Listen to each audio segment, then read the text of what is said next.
Now, this is arguably a make-or-break week in the race for the Premier League title, the three-way title hunt between Arsenal, Liverpool and Manchester City. Now, it could very well be decided over the next few days, but some mid-table clashes are also turning out to be very important, especially for a club like Chelsea that is fighting for a top 6 finish. They need that push to play in the Europa League next season. But it seems to be a daunting task, particularly after the demolition they faced at the hands of Arsenal. Chelsea were humiliated final by Arsenal in a Premier League face-off late last evening. Former Chelsea player Kai Havertz scored twice for Arsenal, hurting the London club even more. And if that wasn't enough, it was Leandro Trossard's double that put Arsenal in control. In January 2023, when Chelsea opted for Mykhailo Mudryk for over $110 million, Arsenal opted for Trossard. That cost them just a little over $33 million. Cute difference there. Now, while Trossard has scored 10 goals and done many assists for Arsenal this season, Mudryk has only contributed 5 goals. Clearly, the money ball isn't going Chelsea's way here. A 5-0 scoreline usually reflects one team's dominance over the other, but there is more to that here. Despite Chelsea having more ball possession, they weren't clinical enough to score. Arsenal had 27 shots as opposed to Chelsea's 7. That's a massive difference. The midfield was lackluster, forwards a tad confused, and the defense was leaking goals, in case you couldn't tell by the scoreline. But Chelsea looked a very unbalanced side, and their manager, Mauricio Pochettino, agreed. I don't feel great. I think the performance wasn't good. We didn't start the game in the way that we're supposed to start. I think we concede the goal so easy. We make the things easy for Arsenal and start the game, losing the game, and it was really tough. We were talking on the halftime that it's not possible to start the game like this, but we started in a bad way again, and conceding 2 goals in this moment. I think the team gave up, and we were not on the game. Another factor that hurt Chelsea was the absence of their star player Cole Palmer. Palmer has been the only positive note in Chelsea's otherwise disappointing season.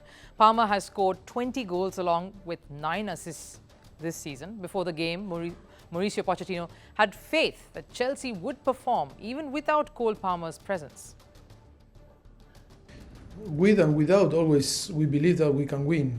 The most important is the team. The most important is the collective. Of course, he is an important part of the team. He is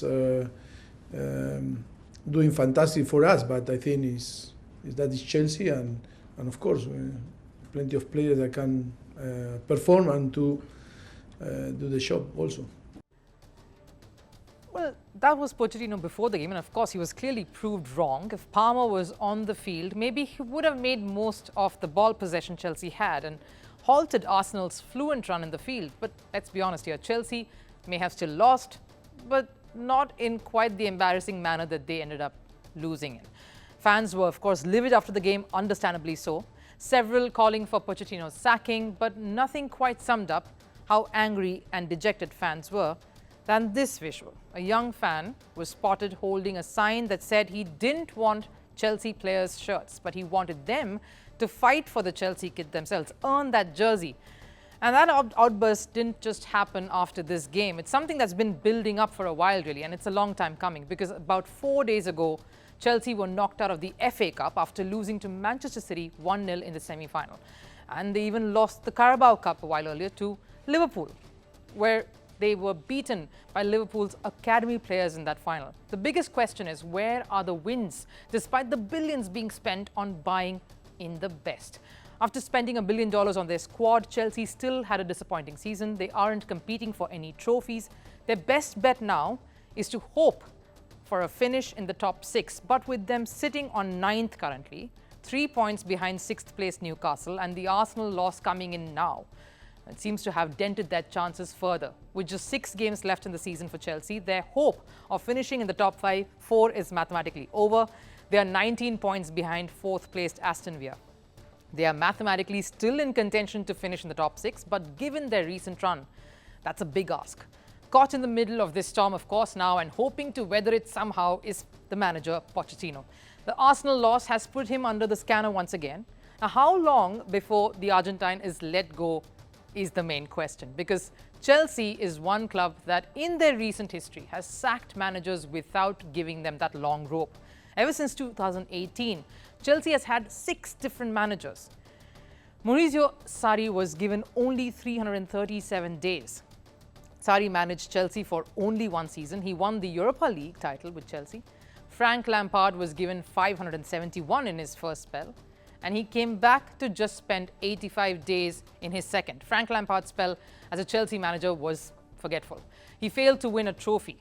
And Graham Potter only lasted 206 days before he was sacked. Potter too departed without a trophy. And Chelsea didn't flourish under any of these managers, but barring one. And of course, you know it, there is an anomaly to this too, and it is, of course, had to be the special one. Chelsea tasted more success under Jose Mourinho. Mourinho was given 1,204 days in his first spell and 907 days under his second. And then Mourinho's Chelsea, of course, won 3 Premier League titles, 3 League Cups, 1 Community Shield and 1 FA Cup too. And his methods were completely different from what we're seeing now. He was a hard taskmaster. He demanded more from his players.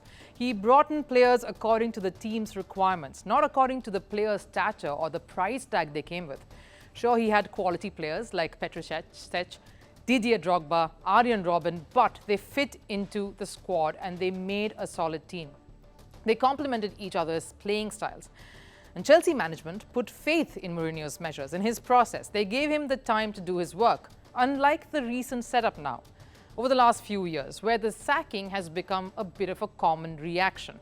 And given their recent history, Pochettino seems to be on the brink of facing the axe. Pochettino has been at the helm now for 298 days, so he's coming close. Not long enough in football terms, but enough in the Chelsea world. What's the road ahead then for a struggling Chelsea? I wonder too.